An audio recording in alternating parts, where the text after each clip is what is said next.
Yay physics, that's what you're saying, right? What? Yay physics. Yay physics. I love physics. What's that?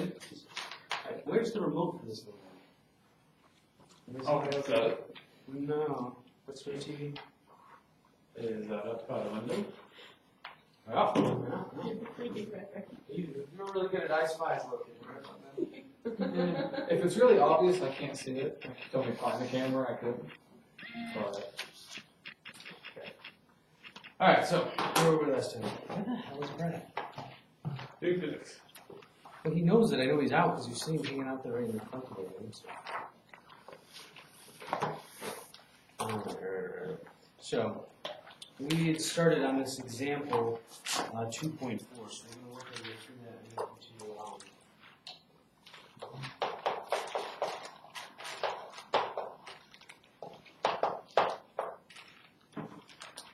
Okay, example 2.4. Back dealing with Anna and Bob. What's going on with them? They're both driving in spacecrafts. Okay. We said that Anna's is moving faster than Bob's, from Bob's point of view. From Anna's point of view, Bob's spacecraft is moving backwards. Okay. So, if you have two spacecrafts that both have length L0, so they're the same length if they're not moving, and they both think that the other one is moving faster, they both can see the other one is smaller or larger. What's the other one smaller? Right. They're both going to look at the opposite spacecraft and say that it's smaller, which is a little weird, but we're going to go with that. So what we're going to do is we're going to talk about all about Bob's point of view. We started this one off last time. Bob's view.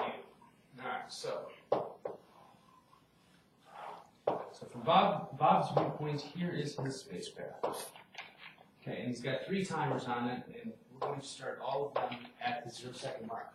Now, from his point of view, he is synchronized with Anna's spacecraft, which is going like this and moving in this direction with some large velocity v. And from his point of view, they're going to synchronize the back of the clocks. So right up here, the 2 people in the back of the spacecraft say, these are both 0 times. This is Bob's point of view. Now the question is, what does this clock say and what does this clock say? We want to know what both of those other clocks say. Okay, so let's look at the first one. For starters, they give us a rest length mass L0 equal to, I don't know what to do this, L. L is equal to, what do they call it, root 12 times 3, I think it was? Let's do this. No, yes. Yeah, right. 12 times root 3. I know you weren't in class. I know. I went and got coffee. Oh, okay. It's either that or sleep through this. Oh, great, thanks. You're welcome. Hey, I didn't get Mountain Dew. Also, I was like, I can do this. All right. It's okay, I've got tea, so I guess we'll all go through something out. Which reminds me.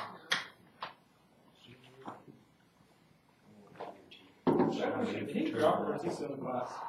Probably need to steep tea, but just leave the tea bag in there. Oh, it gets really bitter. I'll call it back. Yeah, there. Dr. Oscar, did we lose this dude? Who's that? Did we lose this dude? No, Drew's just very punctual. Oh, it's like Aaron.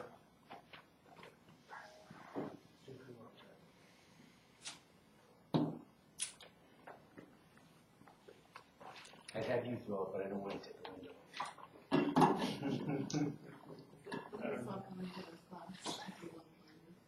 Okay. So, get back to this. We got to solve for these times that Bob sees in Anna's spacecraft. The easiest one to solve for is we can solve for this one right here, because that is at a location of L/2. Now, from Bob's point of view, is this location x equals L/2 or x prime equals L/2? Sure, it's X, isn't it? Why, though? Why is it just x? Because when during that homework, I just think the logical answer at this point. Well, that's good. If nothing else, because the y-axis don't matter. the y-axis doesn't matter, and anytime Bob's referencing any positions, he has to represent to his own axis, not to her axis. So yeah.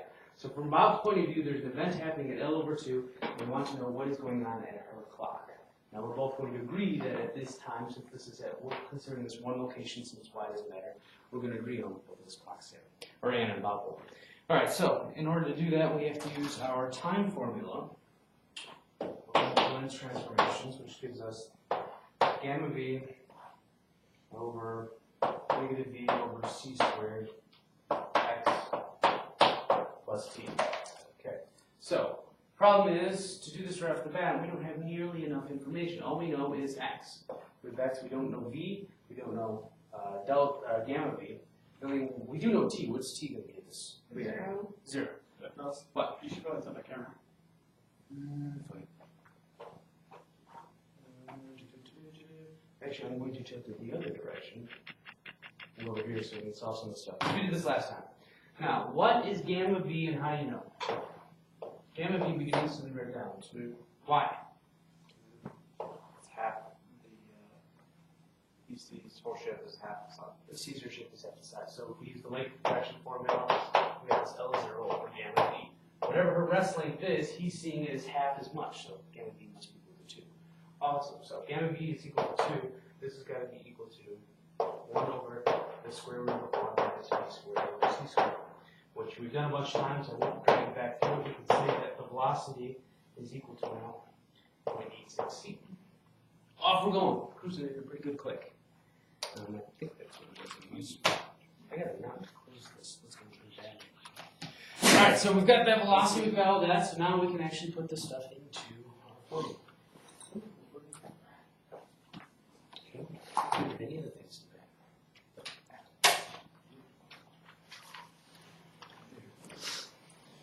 that? Alright. So T prime is equal to 2 to the minus 0.866 divided by c. We still get stuck with that one c there. There's not much we can do. We've got L over 2 plus 0.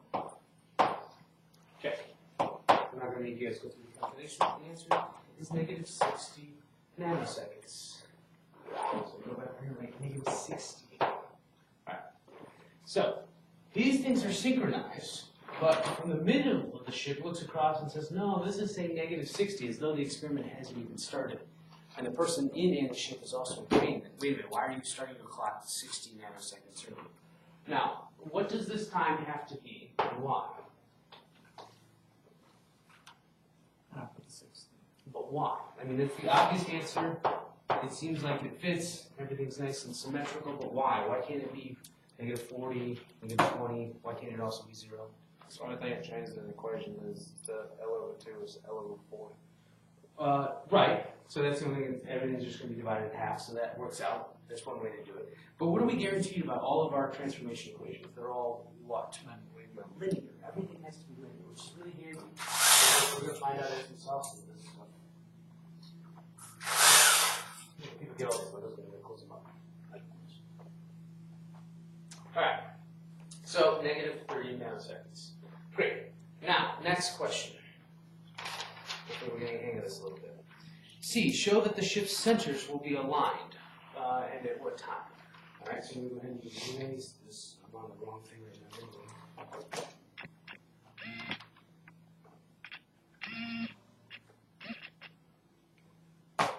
It's going to be nervous here because this video is not very good.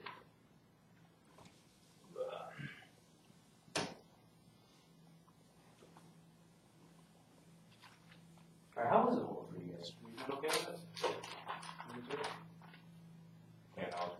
Yeah, we really. No, you guys weren't. Everyone seemed to have trouble with these. So. Yeah,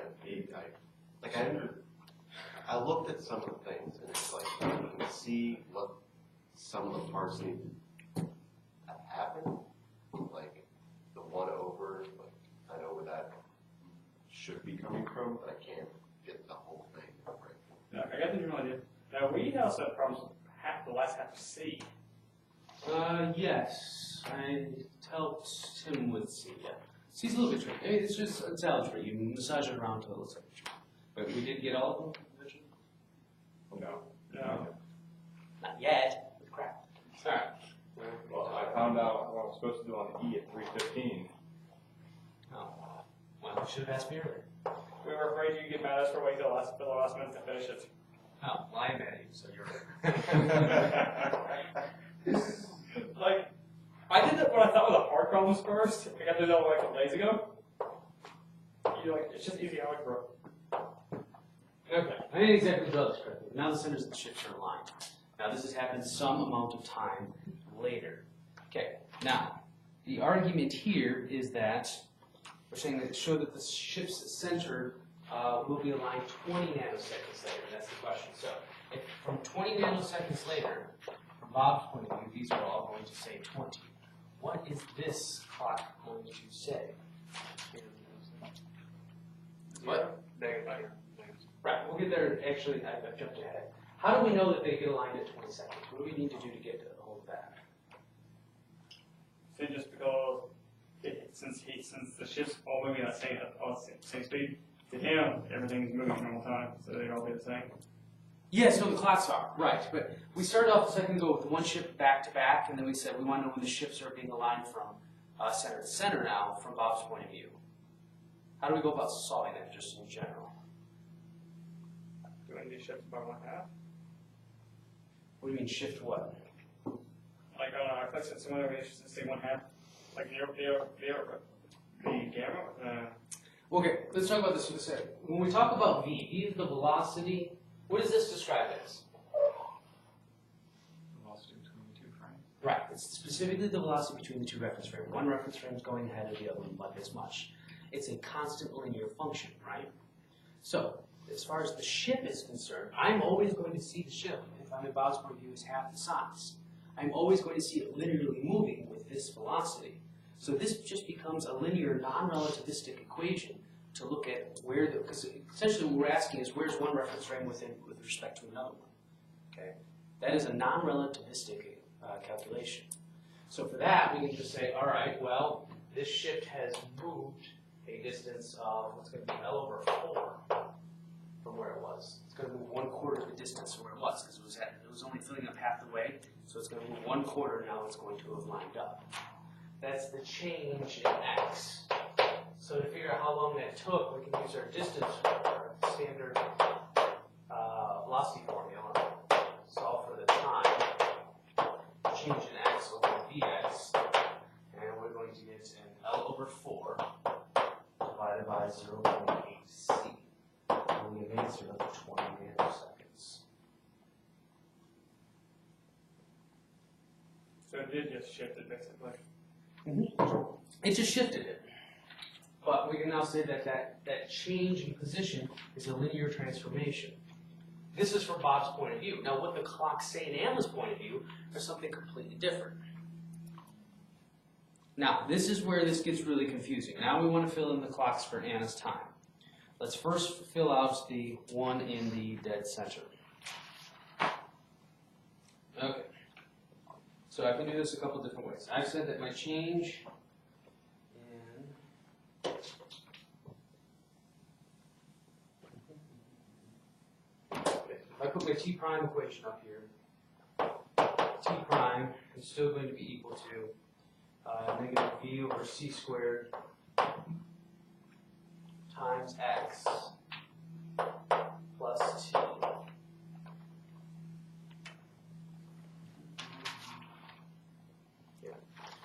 Okay, so my X in this case is now what? 20? No, that's time. No. What was the last thing that we solved for the negative 60 seconds, nanoseconds? What was L? 12 to 12 is L over 2 is right at the center of the ship. This is still at the center of the ship from Bob's point of view. Okay, we got to keep in mind whose point of view we're looking at. We're looking at Bob's point of view. From Bob's point of view, we're looking at the x coordinate right now, trying to solve this one right here, which is at the center of the ship. So L is still over 2. Nothing has changed. The only thing that's changed is Bob's point, which was now, what was it last time? The problem we just did a second ago. Oh, what do you see 0. that clock as? Yeah, no, when his T and X are always in his reference frame, T prime and X prime are always in hers. So we started this off at 0 seconds. He was saying it was 0 seconds. Now 20 nanoseconds has gone by. So the only thing that changes, oops, I wrote this equation down wrong. What did I leave out of this equation? Gamma V. Gamma V goes in right here. Okay, so the only difference in this equation is now that this has a new time of 20 nanoseconds.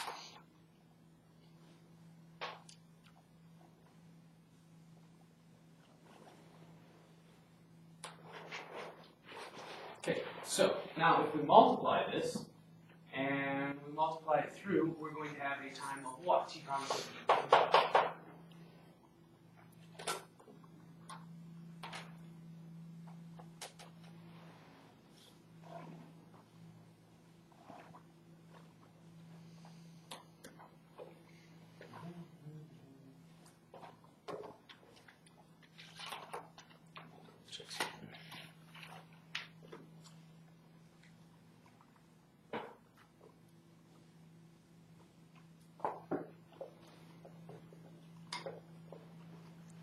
This is the only part you need to know. What was it last time? Let's multiply this through. Last time it was what? Equal to negative 60 seconds. Nanoseconds, right? So let's just take this as two chunks. This chunk right here, the gamma v chunk of that, was negative 60 nanoseconds. And then we're going to have a plus gamma v times 20 nanoseconds. Yeah, I want you guys to start looking at these things like this because it's much faster. You don't have to put the whole calculation through all the time. Okay, so then what's this going to be? A total of negative 20 nanoseconds. Because here this is 40, so we've shifted by 40 nanoseconds. Our time here is negative 20 nanoseconds. So that's the front 0 and the back negative 40? Well, before we had, no, the front is not. The front is going to be further down. Before we had negative 60, negative 30, and 0. Okay. So they're 30 apart each. So now we're going to have negative 50 all the way up here. And back here we're going to have negative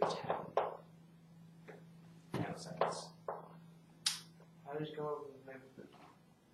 There's 30 nanoseconds apart. You could calculate it if you want. This is going to be 3/4 L. Okay, so But they're always going to be 30 nanoseconds apart from this point of view. Now, we haven't got to the confusing part yet. So ask questions about this so far. So negative or positive again, the last one. Negative 10. Shouldn't it be positive? Yes, it should. Thank you. Those are two different questions. What is it and what should it be? It is a negative, it should be positive. All right, so I'm going to erase all this. So, using the Lorentz transformations, it tells us that it's negative 20 seconds, nanoseconds. We can blindly believe that. Now, I'm going to draw up the old one that we had just a second ago. A second ago, we had the spacecraft like this. We said it was 0, negative 30, negative 60, and we had this spacecraft, Bob's spacecraft, which was reading 0, 0, and 0. Now let's do length contraction. Okay, so let's talk about that. Now, I'm sorry, time dilation. T equals gamma times delta T times delta TO. Okay, this is from the amount of time that is moving in her reference frame. Okay, because she's doing we're looking at that within her reference frame. We want to know how much time passes here at Bob's. Okay, because we know gamma is 2. So how much time did pass for Bob in between these two things? Being from the back of the ship. From going from case 1 to case, I'm sorry, from this is case 1 to case 2, how much time passed for Bob? 20 nanoseconds. It's 20 across the whole boat. So if we've got 20 nanoseconds here, we have to, we're going to say that from her point of view. Wait, how did I do that wrong?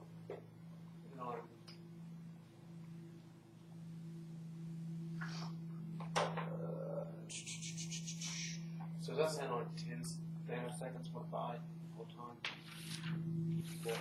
Yeah, that's why I'm doing it wrong, and I want 40.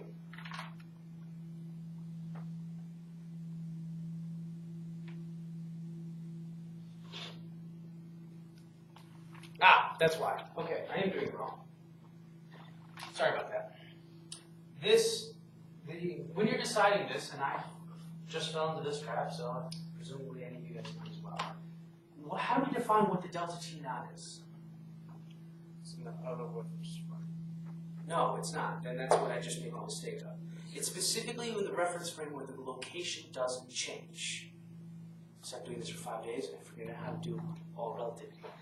It's specifically in the location where, or in the spot where the location doesn't change. In other words, from Bob's point of view, we were measuring here at 0 and negative 60, and now we're looking at the center, we're now here at 20 and negative 20. We have to pick a spot within Bob's reference frame to go across, okay? Because right now, everything we're talking about Bob's point of view. We're always looking at Bob's point of view. We'll switch it here in a little bit to talk about Hannah's point of view. So the change in times from Bob's point of view from here to here is this delta t0. So we're saying that's 20 nanoseconds. The gamma v has to be equal to 2.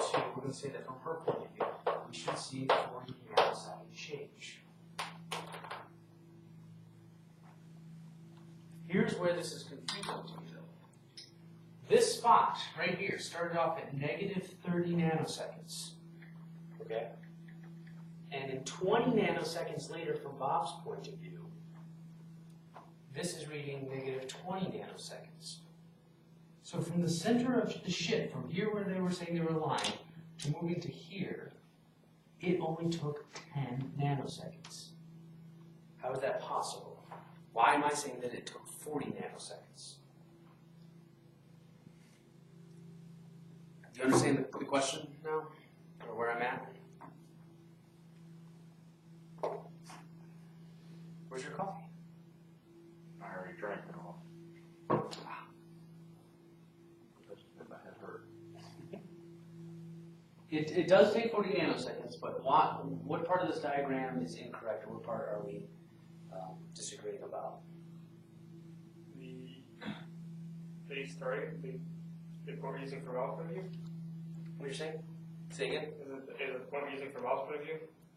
No, it's not. It's the point that we're using from Anna's point of view that's the problem. Now, from Anna's point of view, we're saying that this is negative 30 nanoseconds, right? Now, from the person standing here, are the back of the ships lined up?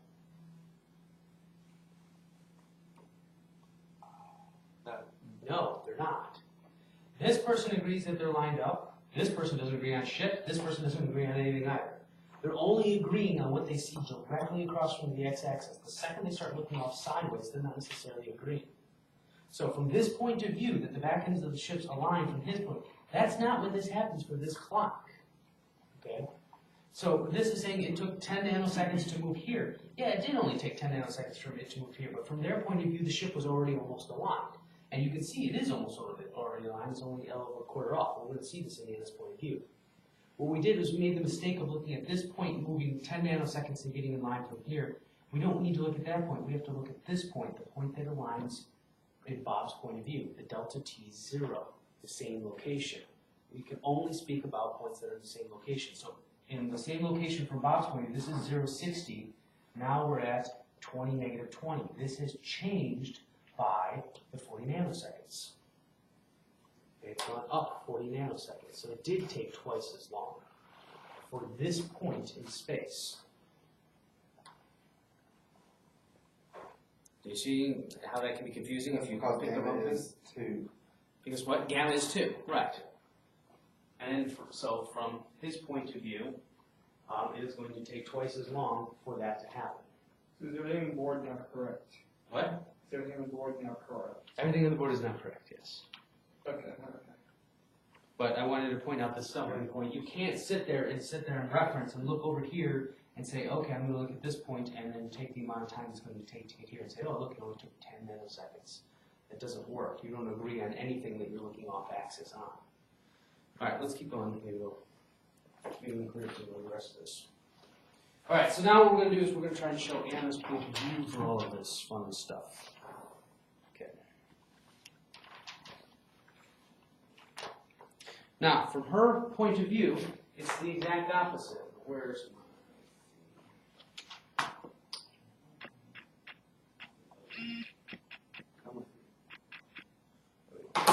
From her point of view, she's got the longer ship. And he's got the half length, which we'll just use boxes. So, the one thing that they do agree on is this event right here.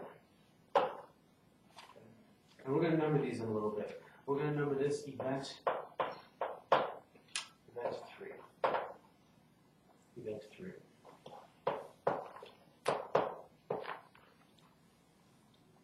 Okay, where these two things line up, we synchronize our clocks, we're saying that that's actually exactly 0. Now, from her point of view, it's 0, 0, 0. What are Bob's clocks going to be? The back one is 0. We already know that. We agree on this. We had event 3. What about my other two clocks? Can you tell me about one of them?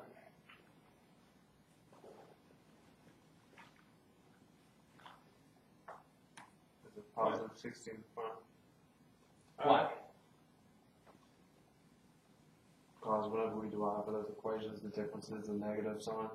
So Right. you switch it. So it's just going to be switched. No, you're right, exactly. So it's going to be, we're going to have 60 up here, we're going to have 30 back here. So from their point of view, and now the way that we can think about this, it's also that we are moving linearly. So from this point of view, if they're saying the front of the spacecraft started at negative 60 to 0, like, whoa, you started way early. So by the time that we catch up to this point, where we're now ahead, where the center of this spacecraft calls 0, 60 seconds has gone by, because this is, again, the same location. So in order for that to happen, now we're going to say that those have to be the 60 plus on top of that. So we've got 60, 30, or 0, 30, and 60. Okay, so now what about another one? There's a couple of these that we can work through. So let's look at specifically, we've got in your book, I'm not going to redraw all of these because you got them on the left and the right, the 216, 217. So if we look at the bottom one on 216, we see event 4, where the center of Anna's spacecraft lines up with his spacecraft at plus 60 seconds, 60 nanoseconds. At that point, then we need to be able to say that that's going to be the same thing for the bottom of 217. The 0 and the plus 60 must line up. If that's 0 in Anna's spacecraft, they all have to be 0, and then we simply space them out as we've got up here. We know that event 3 and event 4 then line up for Anna. Okay, so the other one, 216C, let's look at 216C. Where on Bob's clock, they're all plus 40. At this point, the center ones line up such that she's saying that it's plus 20 nanoseconds, he's saying it's plus 40.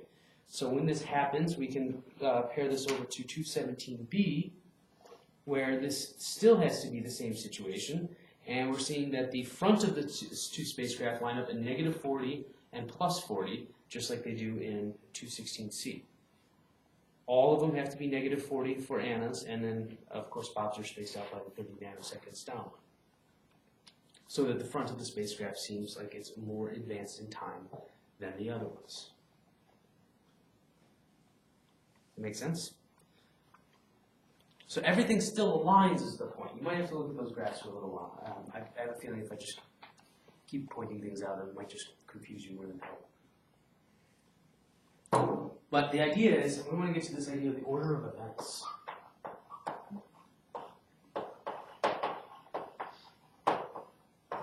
Alright, events that they agree on. Let's look at event number 1. Event number 1 is when the front of Anna's ship is lined up with the middle of Bob's ship. Now over on 216, we see that that is on graph A. Okay, that is right off the bat. Now in 217, we're also saying that is on the first one, A. I've labeled these A, B, C, and D just down on the side so that we can talk about them. I guess I should have mentioned that. So each one of the little subfigures I've labeled as A, B, C, and D. All right, so that event happens first.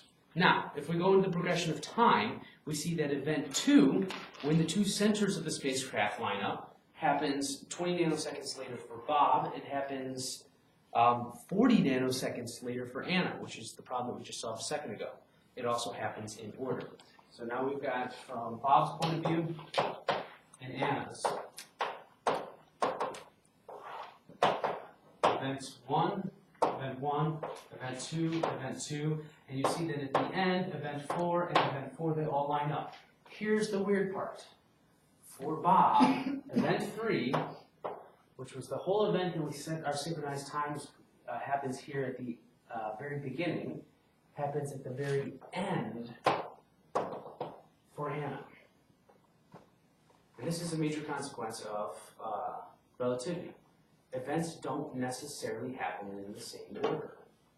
Now we showed that, you guys remember when we had Anna running by with stoplights holding them out to the side and they were flashing, and said Bob said that one went off sooner than the other one. From his point of view, that is absolutely true.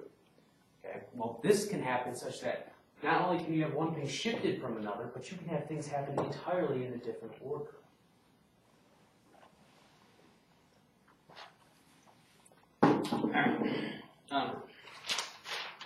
Victor Ross? Yeah. Wasn't they get sidetracked like 10 seconds? Bob is Anna's fraternal sister. Yeah, we haven't got there. We're about to. Are we doing that section? Yeah. That's in the next section. It's called the twins paradox. Oh. But first, we're going to go through a different example. A new person. Yeah, we're gonna get Carl. So now we have new summer. Well, speaking of Carl, I miss Carl. Carl's custodian for the 4th floor, and he was awesome. He used to wash our boards. He'd wash the chalk ledges, which means I went home with a little bit less chalk on the back of my polos. That was nice. Yeah, he was awesome. Now, whoever the new person is, they never empty our trash. They never wash the boards. It's really obnoxious. Do you think that was the same one that we talked about? Yeah, did he retire? Yeah, Carl just did. He was really awesome. He's the one with the handlebar mustache. Do you know what he hated most about his job? Who, Carl? Yeah. What? Cleaning chalkboards. Do you really? Well, I don't blame him. It's not like it's fun, but he was very nice and he did it. Sorry, I feel a little smart ass comment to that, but I will keep it to myself. Go. That's not funny. I know. Say it. Or if So, you have one. if it's Anna- not like you're on camera or anything. It's no repercussions. Oh, exactly. No one's watching, please.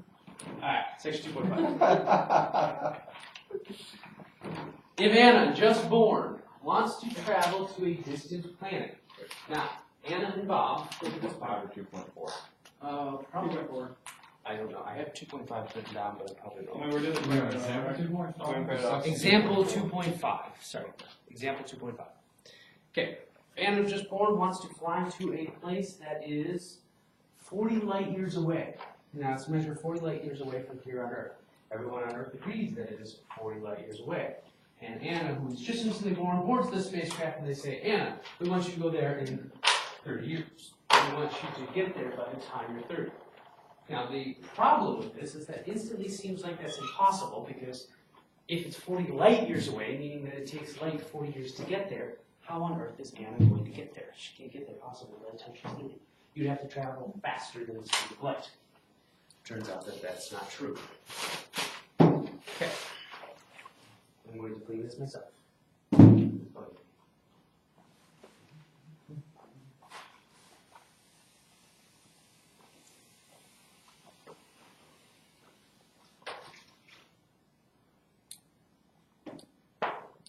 See, this I get. Okay. More clean chocolate? No, I get how she be 30. Alright, so we're saying that L0 equals 40 light years. I'm just going to write all that. Now we're not going to manipulate that any other way or figure out what this actually is in distance, because it's actually going to be easier to work with it. The point being is that this is from the point of view of an Earth observer. The Earth observer is saying this. So right off the bat, we can calculate if we want to get there. By the time she's 30, how do we go about this? Well, we're going to say that L, what length will this have to be for her in order for her to get there in 30 years, just from a classical point of view? 3 hours? No, not quite. I see what you're saying with that. Let's say that we can calculate the length that she's going to travel is 30 years multiplied by V. What the heck do I mean by that?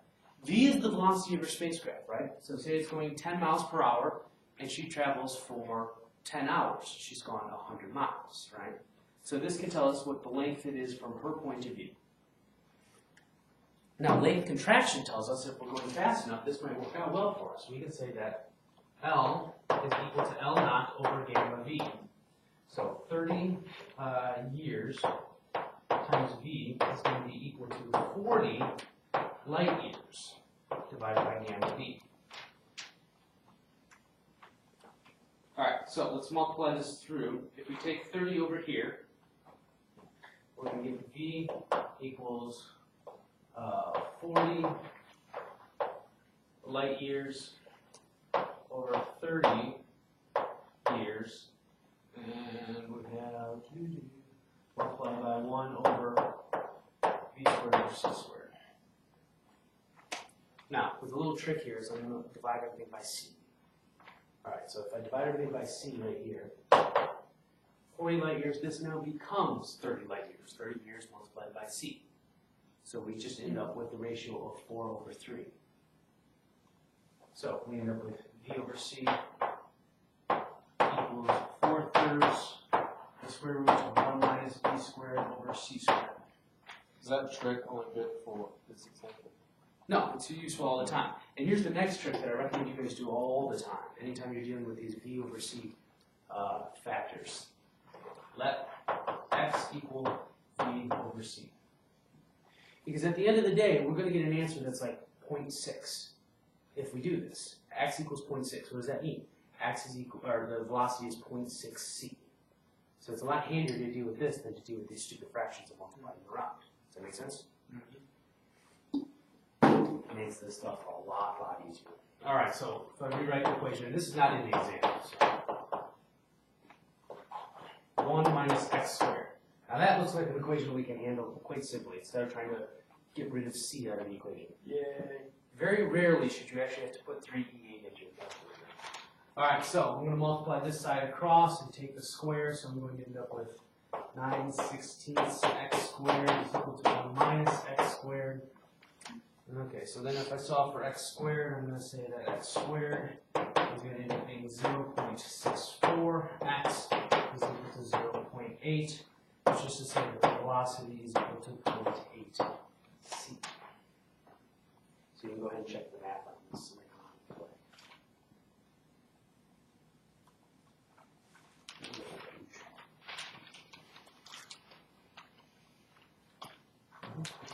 So that's just so it's woven to get there, but not how we see it on the wall. Exactly, and that's where we're going to get to. Now we're saying that if she travels at 0.8 c, she will get there and she will be the age of 30. Now we've raised a whole bunch of other questions. What is this from Bob's point of view? All right.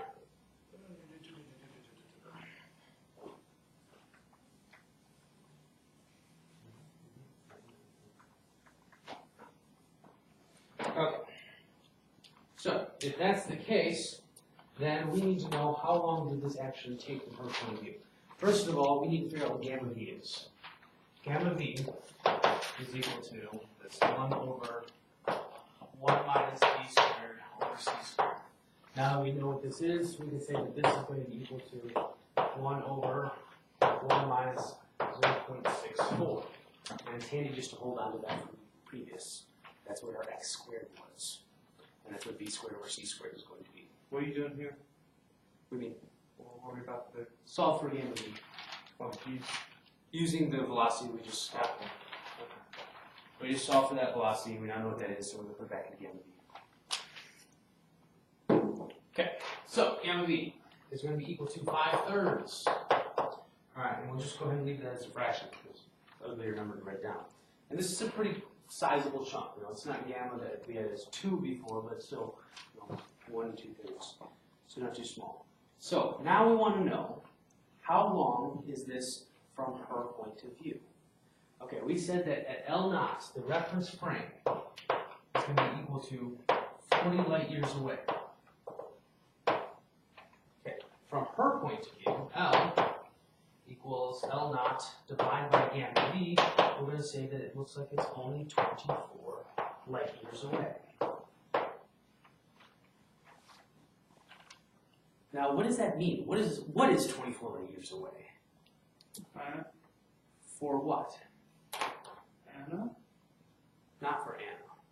She got there and she was 30. So from her point of view, it was definitely 30 years away. So this is for Bob. 24 years from the point of Earth. What? 24 years from the point of Earth. I have that reference frame. From the point of view of light. She's going at 0.8 c, the speed of light. That's why it took her 30 years to get there. From her point of view, once she's already moving, the second she starts moving from Earth, if she's already moving at that velocity, we're saying that from her point of view, it was only 24 light years away, which is the reason she was able to get there in 30. She doesn't see it as though she was traveling faster than the speed of light. This is when she thinks that the speed of light would have been able to travel. Now let's go the other direction. We can say t is equal to gamma v t naught. Now, I should put the change in t naught. Now, we want to talk about Bob and Anna's point of view and the amount of time that this trip actually took her. Now, which one is t naught and which one's t, and how do you know? So T is Bob, T not because he's not moving. No. Which frame of reference? Wait, isn't T not her and T would be the light? No. T works out to be Bob. And Anna is T naught. And here's the confusing part. I like what Jared said, because I want to explain this. Jared said Bob is T naught because Bob is not moving. Okay. From Bob's point of view, Bob is never moving. From Anna's point of view, Anna is never moving. That's the confusing part. We get back to this reference frame idea is you are never moving. The other objects are always moving around you. So the problem becomes not whether or not that, it becomes whether or not the two events happened in your reference frame or in their reference frame. What are the two events that we're measuring the length and time of? Say again? Per trip. Her trip, which is her, event 1, I'm here on Earth, and then this planet came running at me at point 8C. I was minding my own business, and then some amount of time later, the planet C crossed me as it went this way at event 2. That's the way we have to think about it. We have to always think about, is everyone not moving and everything else is moving towards us or away from us? That's event 2. From her reference frame, nothing moved. Now from Bob's reference frame, we're talking about these two events. The first one was in his location, they were together. The second one definitely wasn't, so it can't be T naught for him. I just want to try and change our way of thinking about this so we don't make those mistakes. And what do you got? Okay, I think I may have misread it. Okay. Wait, how does that make any logical sense? Because that would essentially mean that that you would have to be pushing everything else away. No, if you're using propulsion of some form. No, the pure idea of relativity is the things that there is no absolute motion, there's no absolute zero. That we're just used to mentally saying that we are moving relative to something else, but in the scheme of things, we're not. It's the equivalent of the escalator thing. Like you talk about when you're moving on the escalator. I'm actually teaching just non-relativistic relativity in normal physics classes right now. I keep using the walking, moving escalators. If you're walking one direction, how fast you're actually going depends on how far the ground's moving underneath you, right? So if you're just walking normal, you're moving 4 meters per second. Okay, the second you get one of those walking escalators, all of a sudden you feel like you're moving lightning fast, you're going this way. Unless you get on it backwards and you look like an asshole and you're not going anywhere. You might be walking and you have relative speed to the walkway, and the walkway has relative speed to the airport, but everyone around you just thinks you're an idiot and you're not going anywhere. And that's the whole point of the relativistic thing. So we always take our own reference frame as 0 and talk about everything else that's moving around us. Which is still weird. Well, Anyway, I guess, but... Alright, so the point being is that this is Anna's point of view. So from Anna's point of view, how much time has gone by? In her reference frame, from going from Earth to the planet. What? 35 years. 30 years. Okay, 30 You gotta be years. careful on that. No, it's fine, but you just gotta be careful. So now we've got this 5/3 times our 30 years, and we're saying that this is going to equal to 50 years. Okay, what significance does that 50-year mark have? What is 50 years? About time Bob saw it happen. Right. Now, is this good or bad? How far away did Bob say that this thing was? 40, which is good, because he said it was 40 what away? Light years. It takes light 40 years to get there, so it damn well better take Anna longer. she's moving 0.8 of it. She's moving 0.8, so it took 50. So from her point of view, she got there in 30, and it would have taken light 24. So again, light would have gotten there quicker. So to both frames individually, everything makes sense. Everything makes sense, right? And that's the whole point. And that's the other thing. When Bob says, I'm looking at my watch, and I'm saying it's 50 years. It took you 50 years. But if he can magically see Anna in there, he looks at Anna's watch, he says, I know it took 50 years, because I'm looking at this. I'm looking at your watch, and I see it say 30 years. Just like when we were talking about the two spacecraft that are looking across from each other. If they looked at the clocks, they would literally see the clocks at different times. They would agree that the other person's clock was moving at a different speed, because time had moved slower for them. It just had. Okay. Okay. Which makes it control.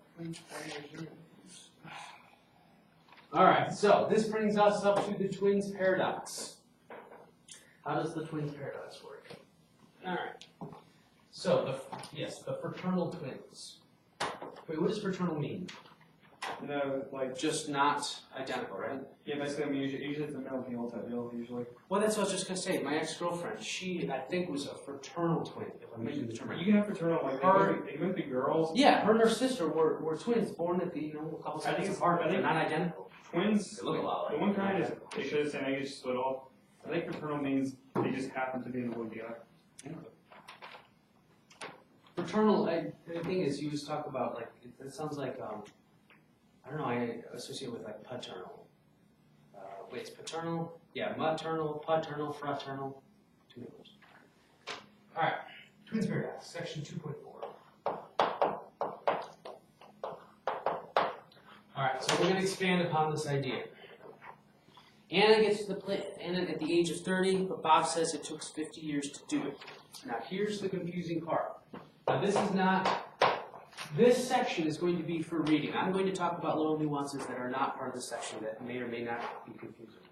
Bob says that from T point of view, this took 50 years. From his reference point, and he's saying for T prime, he's looking at Anna's clock, and it's saying, okay, I agree that it took 30 years.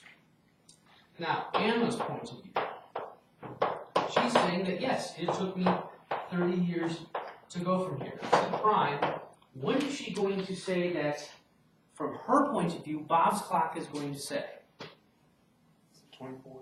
No, because that's light years. -4. That'd be interesting.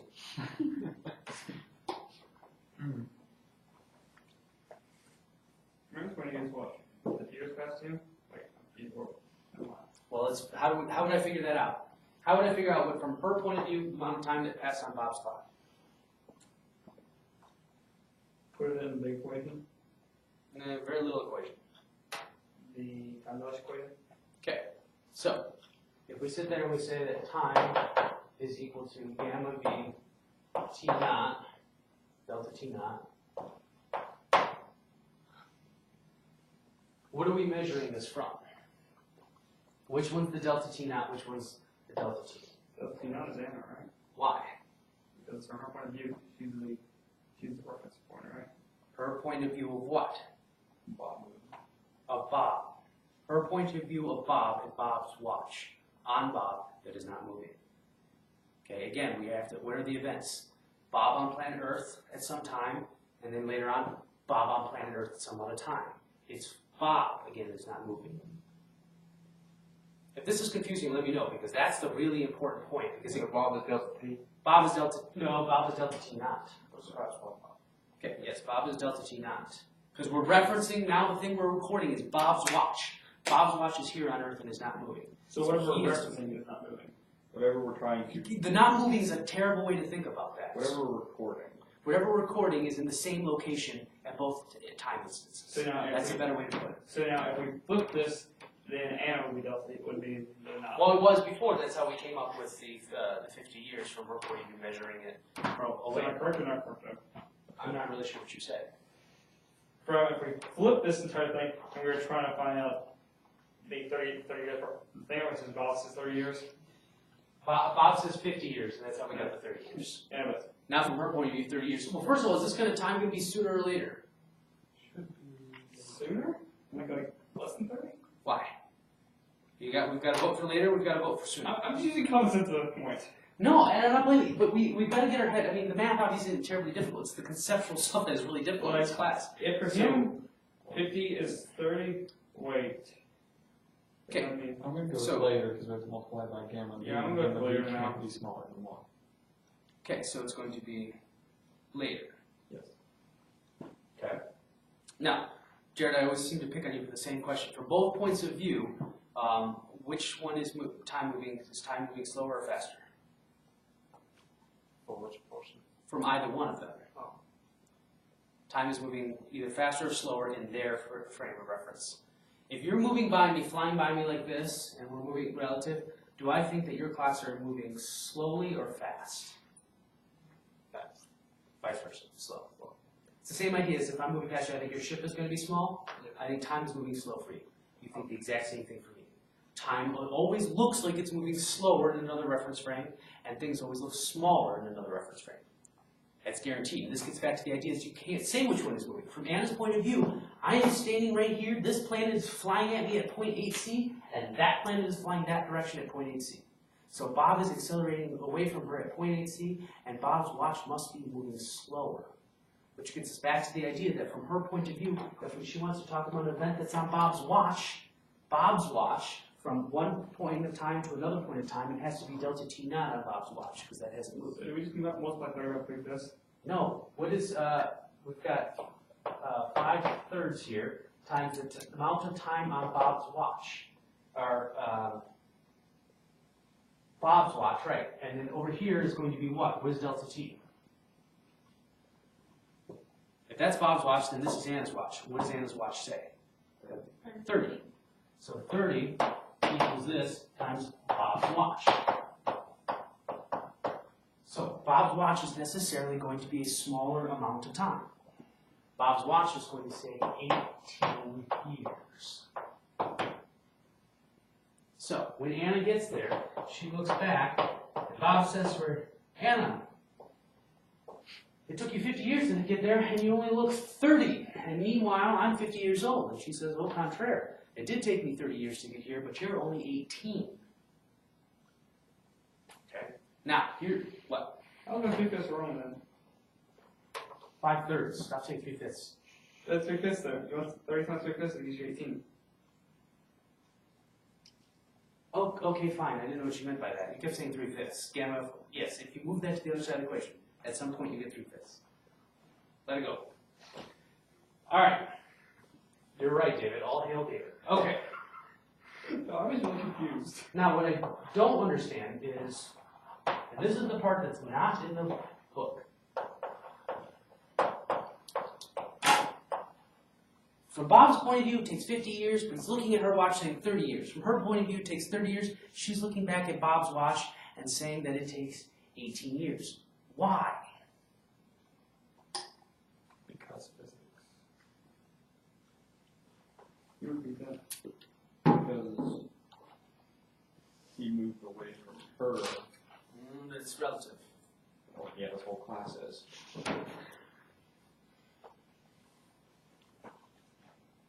You repeat the question. Time dilation, length contraction, one of those two. Say again? Time dilation or length contraction? No. Both. Okay. Wait, is it both? No.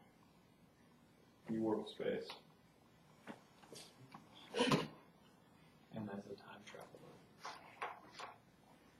I know, I don't get it. Okay. Is that what This. you're looking for? Because reference point is light, right? Is that what it is? It's because it's not linear. No. This is an event. And this gets back to the idea of what an event is. An event is something that happens at the same time in the same place. Everybody has to agree about it. Everybody has to agree. They were looking at Anna's watch, and then they were both looking at Anna's watch again. Okay. It's not an event if they're not in the same location. When in backwards, Anna was looking back at Bob over there versus Bob was looking at the amount of time that it took. Bob wasn't looking at his own watch for something that happened to him. He's referencing what he thinks that Anna happened and then referencing it to his own watch. Does that make sense? Can you repeat that? Okay.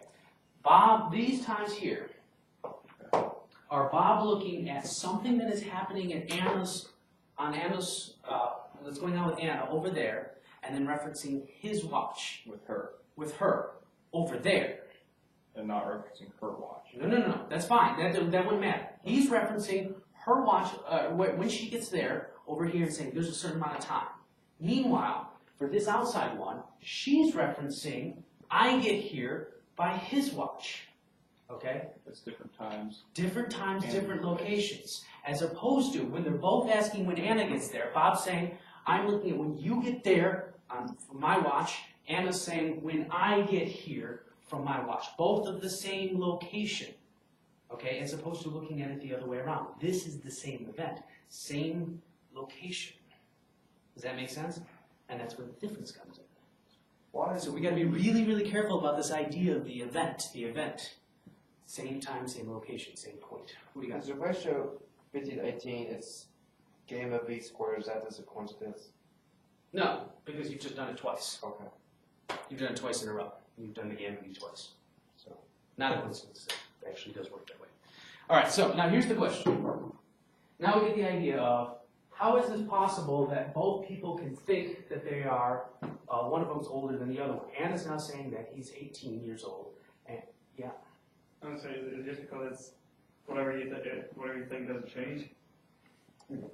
No, they both think this, and this from their points of view in their reference time frame, it is true. The idea being is, and we talked about this, I was leading up to this idea, we haven't brought them back together. What happens when we bring them back together? So let's draw three different things. We've got Bob over here. So now we've got Anna that is traveling this direction like this, and she's heading off this way. And now we've got Carl that is going the other direction. Okay, they're both traveling at 0.8 c. Now is Carl's another viewpoint that we're adding here? Yes, we're adding a third viewpoint. Now, what's interesting about this is from Anna's point of view, when she gets here at this point in space, Anna is going to say Bob is 18 years old. Okay? Now, from her point of view, it took 18 years of Bob's life for her to go here. She was traveling the exact same speed, or she was saying that Earth was traveling the exact same speed away from her as Carl is traveling towards Bob. So, from Carl's point of view, when he travels from here to here, this also has to be 18 years.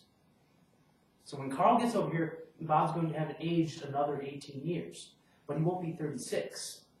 If Anna, as he's passing Carl, asks Carl, how old does Bob look?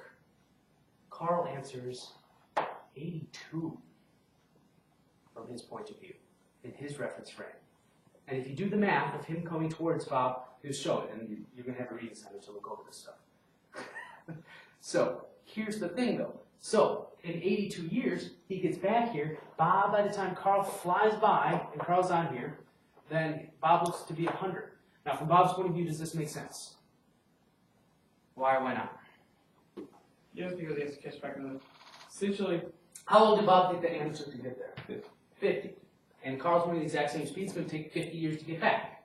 So the only question becomes is, how did he go from 18 to 82? And it's because the reference frames are moving at a constant velocity. If we want to put Anna back into Carl's reference frame and accelerate back, this act of accelerating, so let's say that she jumps ship here and lands under Carl's ship, and meanwhile she's watching Bob. As she accelerates from point 8c the direction of this way, 8 point c, she will watch Bob age 60 years. He will rapidly age and catch up, and more so from her point of view moving the other direction. So it's this changing of the frames. If you're moving at constant velocity, you really are aging slower in your time frame from what you can see. If Bob could actually see Anna, he would see her as younger. If she could look at him, she would see him younger. The second that they try to come back, then all of a sudden it's going to change. Where did the 82 come from? And if you run the gamma V for all of this from Carl going towards him, you'll find out that that's the case. They're coming closer. We can run the math. Isn't that the case with like black holes? Whenever you're like, somehow you can be on the edge of the black hole and like hold a rope. Like I'm standing here, you go into the inside, you see age super slow, but you've been in there for like 100 years or something like that. Quite possibly. That's a Hamilton. We did it in Hamilton's class. Did you really? Yeah, we did something like that. That's beyond me. I don't know that. Oh. Well, that's kind of fascinating. Yeah. Not that Because light gets trapped and all that kind of stuff. Which makes sense. Yeah. That inside the black hole, and because of the mass gravity and speed you're moving, you would. Wait, he's saying that in the hole you age? I would think in the hole you're very young. Outside the hole you'd be very old. Yes. Yeah. Okay. Yeah, that makes sense because you're just moving so damn fast. Okay, so the point is that you would catch up back when you got here. Carl would be at 100. Or I'm sorry, Bob would be 100 from his point of view. they might be 100, they might be 100, right? No. And here's the reason. Why isn't Carl going to be? Yeah, Carl's going to be 60. Why? I thought time had to even out. What, like eventually, you had to catch back. I mean, once you hit So starting point, Carl's still going at that velocity. Carl's still going at that velocity. He hasn't slowed down to go sit down next to Bob. So the thing is, if Carl now passes Bob, Bob is going to see Carl. Carl is going to look younger. And Carl, since he was moving this direction, Bob is going to look like 100 because he went this direction and he looked 82 when he was this way and came back. And he only aged 18 years, but from his point of view, he looked 82. Okay. So when he gets there, he's going to look like 100 years. Now if Carl slows down, then time's going to catch up back up with them both. So he has to decelerate again. So most of the stuff that we're always going to be talking about, we're going to be talking about in a constant reference frame where your velocity is moving linearly. When you start to accelerate, that's when things catch back up to you. So it's nice and happy as long as you just keep going. The problem is whenever you slow down or change directions. Okay, so we got one other topic that we've got to get through. It's pretty easy. Doppler effect. You guys remember the Doppler effect? The whole idea of sirens. Sirens is going to sound higher pitched or lower pitched when it's coming towards you. And why? Higher pitched. Thank you, Brad. And why is that? Use physics words. Sound waves are more condensed. Perfect. I like it. So when the thing is coming towards you, you're going to have this condensed sound wave like this, and as it goes away from you, because it's traveling this direction, as it starts to go away from you, you're going to see that it's going to spread out. Okay. Same idea is true with light. Now, we're going to deal with this two-dimensionally, though, so we're going to make it a little bit difficult. Okay, here's my person. Yay, person. We can say that they're listening to a source that is right here. Here is a light source that makes the front of a light wave. Okay? Emits some light. Now, it is going to be moving with some velocity in this direction at some obnoxious angle that is not perpendicular or parallel to our motion to make life easy. We're moving by some angle theta. Now, it's going to then emit another wavefront here. We're literally talking the amount of time that went from here to here in light. Light kind of moves relatively quickly. Okay? So if I wanted to know, if I'm saying I'm moving with a velocity vector like this, what is that change in distance that I'm going to have moved in that amount of time that we have our first pulse of the wavefront and our second?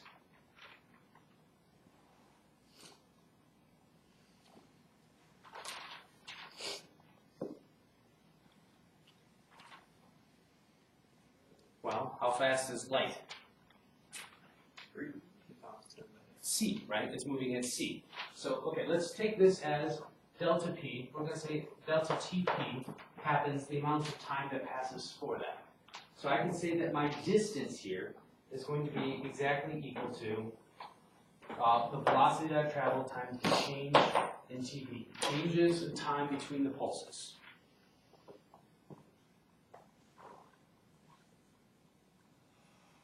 Now I can say physically, I can say that distance is going to be, how do I determine that distance in terms of wavelength? What's a medium wavelength? 600 nanometers. 600, 500, 600 nanometers, 600 nanometers. All right, so if I want to know the amount of time that I take to go one wavelength, how long is that going to take? What do I do? Oh, you mean Speed of light. yes. Come on, guys. The same velocity equation that you guys keep using in here. One equation. Okay, velocity equals distance over time. This is now distance divided by velocity equals time. Crazy complicated. This is equal to about 1 times 10 to the minus 15 seconds. 1.6 of that. Your book says minus 14, which I think is interesting because I don't know if that's a typo or if these are really long light waves. Maybe they're using infrared. Okay, so now we can talk about this extra distance that we're traveling. So we've got this first wavelength is traveling like this. This second wavelength has to travel like this. All right, now if this is far enough away, we're saying it is far enough away because I could be a centimeter away, and that is far enough away if we're dealing with 10 to the minus 15, the steps it takes to move across some velocity. In other words, I can put this down like this. I can say that this is theta, and this is approximately theta, and these are both 90-degree angles. And I can say that this is a 90-degree angle here. That's how far away it is. Yeah, that's how far away it is. So my original distance is here, and then which is the same as this, and I just need to add this extra distance in here. So I can say that my extra distance, that this is... How is that bottom 9-degree angle? It's not. That's the whole point, that when this becomes far enough away, that these two lines are going to be roughly parallel. So the two angle theorem thing. And it's not really a theorem, it's just the idea that You're so see if far I can away. draw away. It's When you basically start getting lines. far away, these two lines look like they're parallel. And this isn't parallel because this is actually moving at a finite angle in a tiny little bit. So in reality, let me draw it slightly more accurately. Okay, so these are so far away here's my first pulse. I've moved up at an angle like this. Yeah. I'm right here, and we're saying that these two lines are freaking dead parallel. The only difference in path length is this tiny little guy right there. That tiny little distance that we've moved. And the whole point is that these are roughly parallel. So we're going to say that this is a right angle, and both of these are right angles. And now I can't draw anything else more in there, and too bad. So I can say my extra distance in there. We said that the original distance we traveled is this. So if I want to know my extra distance, that's the hypotenuse. It's going to be this side right here. So what is that going to be? That side length. Use some trig. Do it. I can do some figure with that. Alright, velocity times the change in time times the cosine of theta. That's going to be that extra little tiny chunk up there. That's it. So we can now say that our total time, our change in time for this thing to arrive to us, is delta p plus our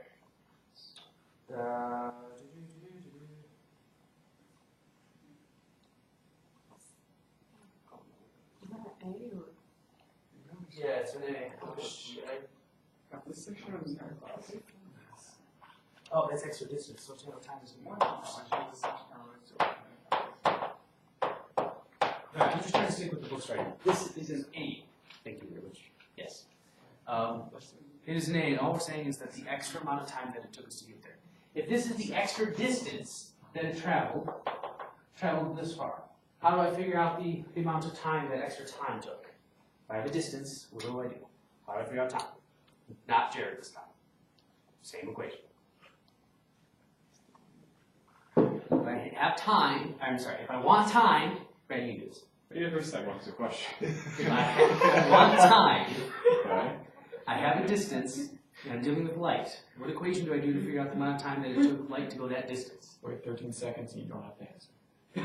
Not Our normal velocity. Which is what order? We did it, but you went time equals distance over velocity. Distance over velocity. So what's the velocity of light? Oh, 38. It was c. Okay. Okay. For So- that one. Yeah. So this is our extra distance. We take distance divided by our velocity, d over c, and we get our extra time component. This is extra distance. This is the extra time it takes. Plus our original time is the amount of time it gets us there. Okay. This is the whole. This is the original Doppler shift. We haven't even done anything with relativity yet. But we're about to. Do we have time for that? Yes, I'm totally holding you over an extra minute and a half, and you can just yell at me later. I will. So we should get the ones for doing it. Okay. All right. So now, ostensibly, we can now factor this out. If we just took the inverse of this, what is the inverse of time? No, just in general, inverse of time. Oh, frequency. Frequency. So that would give us frequency. Is usually when we talk about Doppler shift, we want to talk about frequency. We can talk about the change in time, or we can talk about frequency. So we could do that. There's one slight problem in this, though. Okay. This change in time that we're talking about in both locations, let's go ahead and factor that out. Change in TA is equal to change in TP, 1 plus B over C times the cosine of theta. What's the problem with this? Now that we're talking relativistically, now that we're talking about light and light shift. If we've got this delta TA, the amount of time that we're saying it takes, versus is this function of this much that's moving away? I think velocity is not going to change. Could you be divided by 0 at one time? No. They're not going to agree on this time. This is the amount of time that the light is saying it took to go from one point to another point. And we're saying that we want to know how it shifted. Now we have to add relativity. Now it's very easy to do. The only thing we can say is that the amount of time we think it takes is gamma v the amount of time they think it takes, TO. That's it. So the only thing we have to do is add, and this whole thing is TO from their point of view because it's shifted and moved.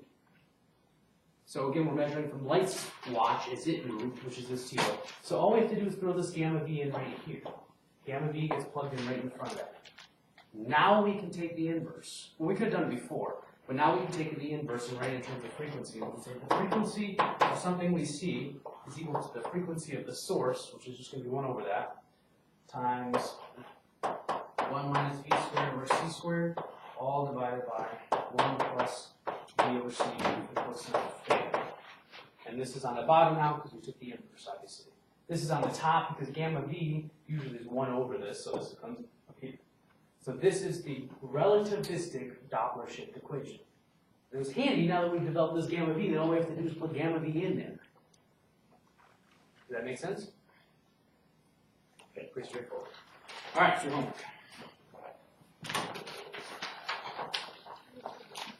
There's 7 things on here, but 2 of them are just read a section. I don't know why you need to. You can do it twice if you like. Why the tie today? Why the tie? School. I was in a classroom. Wait, where did you go? Wait. Who's walked out here? I didn't even notice it now, but I think you're right. Apparently. Oh, you know what? He's been really sick. Actually, because he came in the other day and he was really sick, so he might still be. He's been gone for about 35 minutes. Yeah. At least some of those. I just looked back and saw he wasn't there.